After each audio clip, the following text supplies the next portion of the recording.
નમસ્કાર મિત્રો, છેલ્લે આપણે નાણાકીય નીતિના સાધનો વિશે વાત કરતા હતા, જેમાં 4 સાધનો વિશે આપણે વાત કરી.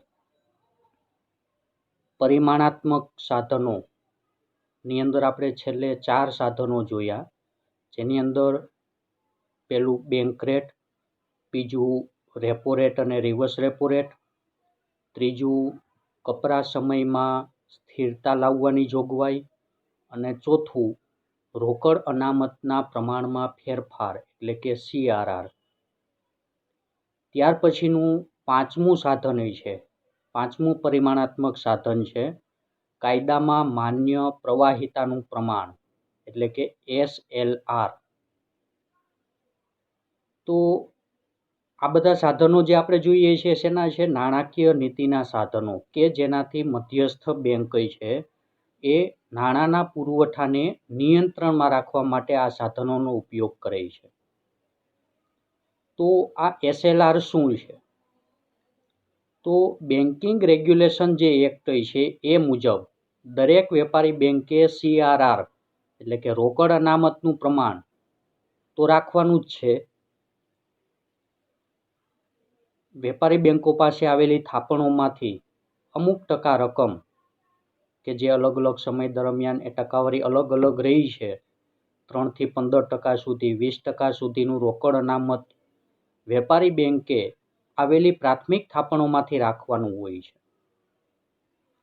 તો આ રોકડ અનામત સિવાય આ ઉપરાંત કુલ થાપણના 25% જેટલું મૂલ્ય છે, 25% જેટલી રકમ છે એ કાં તો નકદ એટલે કે કાં તો રોકડા અથવા સોના સ્વરૂપે અથવા સરકારી જામીનગીરીઓ સ્વરૂપે રાખવું જરૂરી છે, જેને આપણે કાયદા માન્ય પ્રવાહિતાના પ્રમાણ તરીકે ઓળખી શકીએ, SLR. ફરીથી જોઈએ, વેપારી બેંકો પાસે આવેલી થાપણોમાંથી 25% જેટલી રકમ રોકડ સ્વરૂપે, સોના સ્વરૂપે અથવા તો સરકારી જામીનગીરીઓ સ્વરૂપે અનામત તરીકે રાખવાની હોય છે. એટલે કે કુલ થાપણમાંથી 25% થાપણ છે એ વેપારી બેંકે રાખી અને બાકીની જે થાપણો વધે એમાંથી ધિરાણ કરવાનું છે. તો જે આ 25% રાખેલી રકમ છે પછી રોકડ સ્વરૂપે હોય, સોના સ્વરૂપે હોય કે સરકારી જામીનગીરી સ્વરૂપે હોય, તો આ અનામત રાખેલી જે 25% રકમ છે એને આપણે SLR તરીકે ઓળખી શકીએ. હવે જો આ પ્રમાણ એટલે કે SLRનું પ્રમાણ જો ઊંચું હશે તો શું થશે કે બેંકોની થાપણો છે, બેંકો પાસે આવેલી જે કુલ થાપણો છે એમાંથી મોટા ભાગની થાપણો છે એ આવી સરકારી જામીનગીરીઓની અંદર રોકાઈ જશે. એને કારણે શું થશે કે એટલી થાપણોમાંથી એટલું ઓછું ધિરાણ પ્રજાને મળશે. અને જે આ SLR તરીકે રાખેલી રકમ હોય બેંકોએ, એનો ઉપયોગ ક્યાં કરવાનો છે? તો જે તે રાજ્યના ખર્ચને પહોંચી વળવા માટે, જે તે રાજ્યના ખર્ચને પૂરો પાડવા માટે આ SLRની રકમ વપરાતી હોય છે. તો આ SLRનું પ્રમાણ એ રોકડ સ્વરૂપે અથવા તો સોના સ્વરૂપે હોય અને જો SLR જો વધુ હોય તો શું થશે? આવેલી કુલ થાપણોમાંથી SLRનું પ્રમાણ જો વધુ હશે તો એટલું ધિરાણ છે પ્રજાને ઓછું મળશે, અને પ્રજાને ઓછું ધિરાણ ઓછું મળશે એટલે એટલો નાણાંનો પુરવઠો બજારમાં ઓછો જશે અને એને કારણે નાણાંનો પુરવઠો નિયંત્રિતમાં કરી શકાશે. અને એનાથી ઉલટું, જો SLRનું પ્રમાણ ઓછું હશે તો પ્રજાને વધુ ધિરાણ મળશે, તો વધુ રકમ, વધુ નાણું પ્રજા પાસે જશે અને નાણાંનો પુરવઠો વધશે. તો આ રીતે પણ SLR દ્વારા પણ નાણાંના પુરવઠાને નિયંત્રિતમાં રાખી શકાય છે. ત્યાર પછીનું છઠ્ઠું સાધન છે ખુલ્લા બજારના કાર્યો.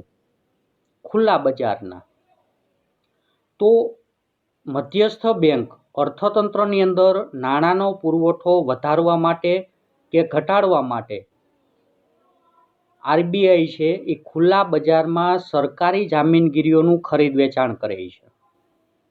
સરકાર પાસેથી જામીનગીરીઓ ખરીદે છે અથવા તો વેચે છે. એટલે કે મધ્યસ્થ બેંક સરકાર પાસેથી જામીનગીરીઓની ખરીદી કરી અને એટલી રકમ અર્થતંત્રમાં ઠાલવે છે, એટલો નાણાંનો પુરવઠો વધારે છે અને જ્યારે જરૂર પડે ત્યારે જામીનગીરીઓ વેચી ફરી પાછો નાણાંનો પુરવઠો ઘટાડે છે.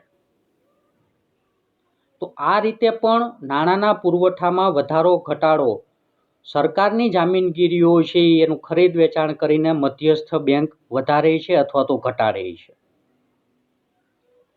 એટલે ટૂંકમાં કેવું હોય તો ફુગાવો કે મંદીની સ્થિતિને નિયંત્રણમાં રાખવા માટે આ સરકારી જામીનગીરીઓનું ખરીદ વેચાણ મધ્યસ્થ બેંક કરે છે. તો 1991 સુધી આ સાધનનો ઉપયોગ કરવામાં આવતો ન હતો પુરવઠાને નિયંત્રિત કરવા માટે, પણ 1991 પછી નવી આર્થિક નીતિઓ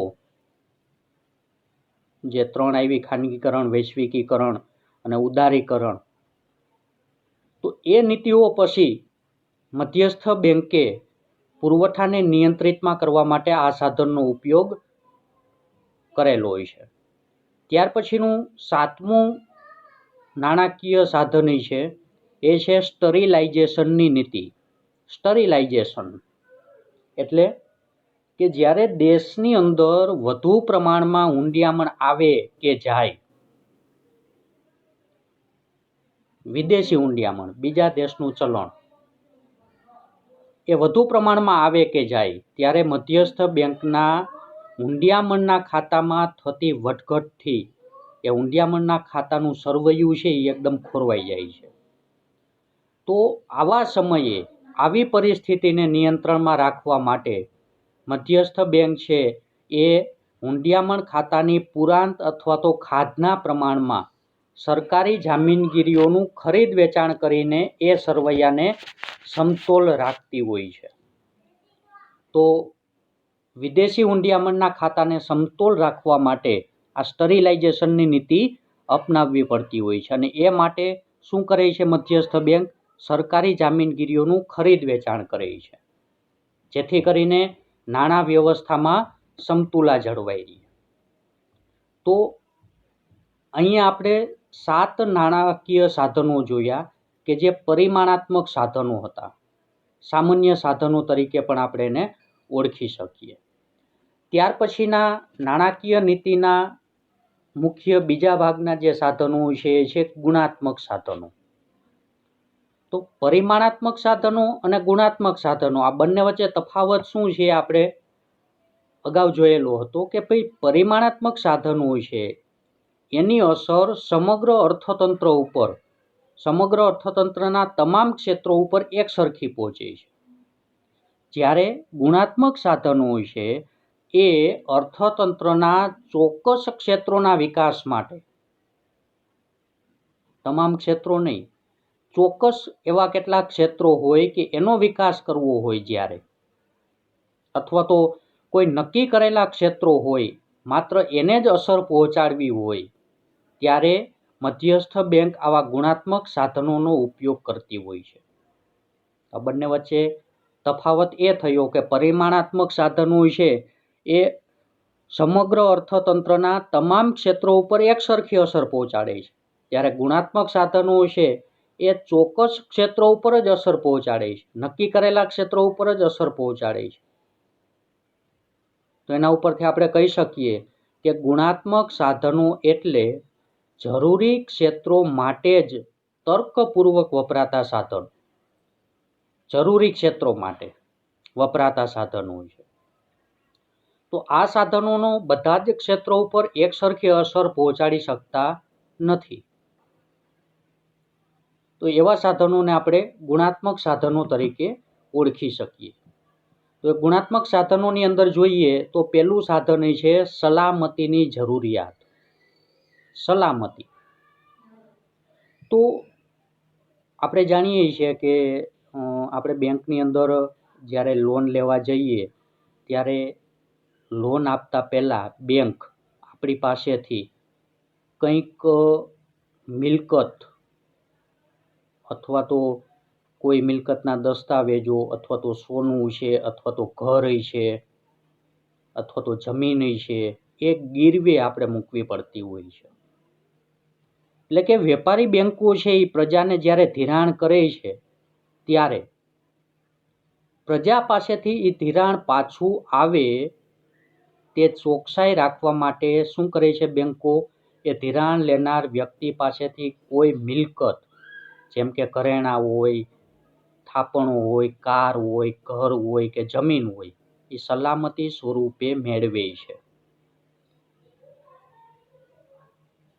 તો ગ્રાહકને ધિરાણ લેવા માટે આવી બધી મિલકતો એ બેંક પાસે જમા કરાવવી પડે છે. ત્યારે બેંક છે એ પ્રજાને ધિરાણ આપે છે. તો આવું શા માટે બેંક કરે છે? કે આવું જો ગીરવે મૂકેલું હશે, આવું પ્રજા પાસેથી આવી મિલકતો ધિરાણ આપતી વખતે લીધેલી હશે તો પ્રજા છે એ જેમને ધિરાણ લીધું છે એ ધિરાણ પાછું આપશે. એટલે કે ધિરાણ પાછું આવે એ માટે આ બધી વસ્તુઓ સલામતી સ્વરૂપે બેંક છે એ પ્રજા પાસેથી મેળવતી હોય છે. હવે જ્યારે ગ્રાહક છે એ ધિરાણની રકમ બેંકને જો પરત ન કરે તો ત્યારે બેંક છે એ આ મિલકત કે જે જમા કરાવેલી હોય એ મિલકત જપ્ત કરી લેતી હોય છે. તો બેંક ધિરાણની સલામતી માટે આવું કાર્ય કરે છે. પણ દરેક વર્ગને ધિરાણ મળે તેમજ ખેતી ક્ષેત્રના વિકાસ માટે મધ્યસ્થ બેંક છે એ ખેતી ક્ષેત્રને જ્યારે ધિરાણ આપવું હોય ત્યારે ઓછા પ્રમાણમાં આવી સલામતીની બાહેંધરી સ્વરૂપે મિલકત લેવાની વેપારી બેંકને મધ્યસ્થ બેંક આદેશ આપતી હોય છે કે ભાઈ જ્યારે ખેતી ક્ષેત્રને ધિરાણ આપતા હોઈએ ત્યારે આવી બાહેંધરી સ્વરૂપે મિલકત ઓછી લેવી. જેમ કે ગરીબ ખેડૂતો પાસેથી ઓછી અને મોટા ધંધાના માલિકો પાસેથી વધુ પ્રમાણમાં બાહેંધરી લખાવવામાં આવતી હોય છે. તો આવી સલામતીની જરૂરિયાત ઊભી થાય છે કે આપેલું ધિરાણ છે એની સલામતી જળવાઈ રહે, આપેલું ધિરાણ પ્રજા પરત કરે એ માટે આવી મિલકત છે એ ધિરાણ આપતી વખતે જમા રાખવાની થતી હોય છે. ત્યાર પછીનું બીજું ગુણાત્મક સાધન છે માર્જિનની જરૂરિયાત. માર્જિન એટલે કે સલામતી કે બાહેંધરી સ્વરૂપે આગળ આપણે જોયું કે પ્રજાને બાહેંધરી સ્વરૂપે અમુક મિલકત બેંકમાં જમા કરાવવી પડતી હોય છે ત્યારે ધિરાણ બેંક આપતી હોય છે. તો આવી સલામતી કે બાહેંધરી તરીકે બેંકમાં મૂકેલી અથવા તો બતાવેલી જે મિલકતો હોય એની અમુક જ ટકા અથવા તો માંગેલી લોનના અમુક જ ટકા રકમ ધિરાણ છે સ્વરૂપે વ્યક્તિને મળતી હોય છે. એટલે કે કોઈ વ્યક્તિને ધિરાણ જોઈએ છે અને ધિરાણ લેવા માટે પોતાની કોઈ મિલકત છે એ બેંકમાં મૂકે છે ત્યારે એ મિલકત મૂકેલી મિલકતની જેટલી રકમ છે એ મિલકતની જેટલી કિંમત છે એ કિંમત કરતાં એ કિંમતની અમુક ટકા રકમ જ લોન સ્વરૂપે ધિરાણ સ્વરૂપે એ વ્યક્તિને આપવામાં આવતી હોય છે. તો આ જે ટકાવારી છે એને આપણે ધિરાણનું માર્જિન તરીકે ઓળખી શકીએ. દાખલા તરીકે કોઈ વ્યક્તિ ધિરાણ લેતી વખતે પોતાની જે મિલકત જમા કરાવી છે મિલકત માની લઈએ કે 1 લાખ રૂપિયાની છે, 1 લાખ રૂપિયાની મિલકત જમા કરાવે છે ત્યારે બેંક છે એ પૂરેપૂરી રકમ 1 લાખનું ધિરાણ નથી કરતી પણ એ 1 લાખની અમુક ટકા રકમનું ધિરાણ કરે છે. દાખલા તરીકે 1 લાખની 70% રકમ એટલે કે 70,000 રૂપિયાનું ધિરાણ કરે છે. તો જે આ ટકાવારીનો જે દર છે એને આપણે ધિરાણનું માર્જિન તરીકે ઓળખી શકીએ. મધ્યસ્થ બેંકે છે એ જુદા જુદા વર્ગો માટે જુદા જુદા માર્જિનનો દર રાખવાની ભલામણ કરી છે કે કયા ક્ષેત્રોને ધિરાણની જરૂરિયાત છે એ પ્રમાણે દરેક ક્ષેત્રો માટે અલગ અલગ માર્જિન રાખવાની ભલામણ કરેલી છે. દાખલા તરીકે ખેતી ક્ષેત્ર હોય તો ખેતી ક્ષેત્રની અંદર આ ઓછું માર્જિન રાખવાની ભલામણ મધ્યસ્થ બેંકે કરેલી હોય. ત્યાર પછીનું ત્રીજું સાધન છે ધિરાણની ટોચ મર્યાદા. ટોચ મર્યાદા એટલે કે કોઈ પણ વ્યક્તિ કે એકમને જ્યારે ધિરાણ બેંકની અંદરથી મેળવવા આવતી હોય ત્યારે દરેક વ્યક્તિ કે દરેક એકમને ધિરાણની ટોચ મર્યાદા આરબીઆઈએ નક્કી કરેલી છે કે કેટલું ધિરાણ આપવું. ખેતી ક્ષેત્ર હોય તો એને વધુમાં વધુ કેટલું ધિરાણ આપવું, કોઈ ધંધાની અંદર ધિરાણ આપવાનું હોય તો એ ધંધાને કેટલું ધિરાણ આપવું. તો અલગ અલગ એકમ કે અલગ અલગ વ્યક્તિ માટે ધિરાણની ટોચ મર્યાદા છે એ મધ્યસ્થ બેંકે નક્કી કરેલી હોય. ત્યાર પછીનું ચોથું સાધન છે ભેદભાવયુક્ત અથવા ભેદ પારખું વ્યાજનો દર. ભેદભાવયુક્ત એટલે કે ધિરાણ જ્યારે આપે છે ત્યારે ધિરાણનો વ્યાજનો દર ની અંદર ભેદભાવ રાખેલો છે મધ્યસ્થ બેંકે કે અલગ અલગ પ્રકારના ધિરાણ માટે અલગ અલગ વ્યાજનો દર રાખવાની ભલામણ છે મધ્યસ્થ બેંકે કરેલી છે. જો અલગ અલગ ધિરાણ માટે અલગ અલગ વ્યાજનો દર.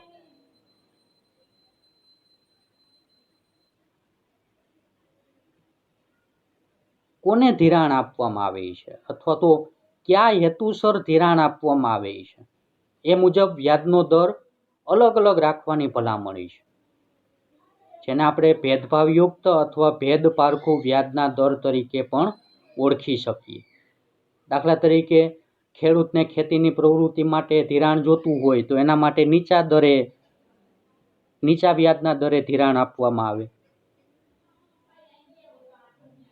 અને પૈસાદાર વ્યક્તિઓને ઘર કે કાર ખરીદવા માટે ધિરાણની જરૂરિયાત હોય તો એને ધિરાણ આપવામાં આવે તો એ ઊંચા વ્યાજના દરે ધિરાણ આપવામાં આવે. તો આમ અલગ અલગ ધિરાણ માટે વ્યાજનો દર અલગ અલગ, એટલા માટે એને આપણે ભેદભાવયુક્ત વ્યાજના દર તરીકે ઓળખી શકીએ. તો આ રીતે 4 ગુણાત્મક સાધનો, નાણાકીય નીતિના સાધનોની અંદર આ 4 ગુણાત્મક સાધનો રહેલા છે. અહીંયા આપણે ચોથું ચેપ્ટર પૂરું કરીએ છીએ, પણ પૂરું કરતા પહેલા આ ચેપ્ટરની અંદર કેટલાક ટૂંકાક્ષરી નામો છે એ પણ આપણે તૈયાર કરવાના છે. તો એ ટૂંકાક્ષરી નામો જોઈ લઈએ. તો એની અંદર પહેલું છે એટીએમ. આપણે આ બધા નામો છે એ આવી જ ગયા છે આપણે આગળના મુદ્દાઓની અંદર. તો એટીએમ જેને આપણે ઓટોમેટેડ ટેલર મશીન તરીકે ઓળખી શકીએ. Automated teller machine. ત્યાર પછી છે એનઈએફટી અને આરટીજીએસ. આ બંને આપણે જોઈ ગયા કે આ બંને સુવિધાઓ બેંક છે એ પૂરી પાડે છે. મિનિટોની અંદર ગ્રાહકોના ખાતામાં પૈસા ટ્રાન્સફર કરવા માટેની સુવિધાઓ છે આ બંને, એનઈએફટી અને આરટીજીએસ. તો એનઈએફટીનું પૂરું નામ છે નેશનલ ઇલેક્ટ્રોનિક ફંડ ટ્રાન્સફર. મિનિટના સમયમાં ગ્રાહકના ખાતામાં રકમની ટ્રાન્સફર કરવા માટેની સુવિધા છે નેશનલ ઇલેક્ટ્રોનિક ફંડ ટ્રાન્સફર. અને એના જેવી જ સુવિધા છે RTGS, real time gross settlement. આ બંને સુવિધાઓ એવી છે કે જે મિનિટના સમયમાં ગ્રાહકના ખાતામાંથી અન્ય ખાતામાં રકમ ટ્રાન્સફર કરી શકાય છે. તો આ બંને સુવિધાઓ એક કોર દ્વારા શક્ય બની છે. એ કોરનું પણ પૂર્ણ નામ છે core centralised online real time exchange. ત્યાર પછીનું નામ છે RBI, reserve bank of India, જેને આપણે મધ્યસ્થ બેંક તરીકે ઓળખીએ છીએ. ત્યાર પછીનું નામ છે રેપો, જે આપણે આગળ જોઈ ગયા, રેપો રેટ ને રિવર્સ રેપો રેટ. એની અંદર રેપો એટલે શું? તો રેપોનું પૂર્ણ નામ થાય છે રીપર્ચેસ રેટ. એટલે એને ગુજરાતીમાં કહેવું હોય તો રીપર્ચેસ એટલે કે વટાવ અને રેટ એટલે દર, વટાવનો દર. ત્યાર પછીનું નામ છે CRR, જે હમણાં જ આપણે નાણાકીય નીતિના સાધનોમાંનું એક સાધન છે CRR, કેશ રિઝર્વ રેટિયો, રોકડ અનામતનું પ્રમાણ. અને એ જ રીતે બીજું સાધન છે નાણાકીય નીતિનું SLR, સ્ટેટેટરી લિક્વિડિટી રેટિયો, કાયદા માન્ય પ્રવાહિતાનું પ્રમાણ. એ જ રીતે ત્રીજું સાધન છે OMO, ઓપન માર્કેટ ઓપરેશન, ખુલ્લા બજારના કાર્યો. તો આ ત્રણે ત્રણ CRR, SLR અને OMO એ નાણાકીય નીતિના સાધનોમાંના 3 સાધનો હોય છે. અને છેલ્લું છે RRBS, રિજિનલ રૂરલ બેંક. તો આ ચેપ્ટરની અંદર આવતા ટૂંકાક્ષરી નામો છે એ આપણે યાદ રાખવાના છે ટૂંકા પ્રશ્નો માટે. તો અહીંયા આપણે ચોથું ચેપ્ટર પૂરું કરીએ છીએ. તમારે ચોથા ચેપ્ટરની અંદર જેટલા આપણે મુદ્દાઓ લીધા છે એની તૈયારી કરવાની છે અને બુકની અંદર તમારે એને લખવાના પણ છે.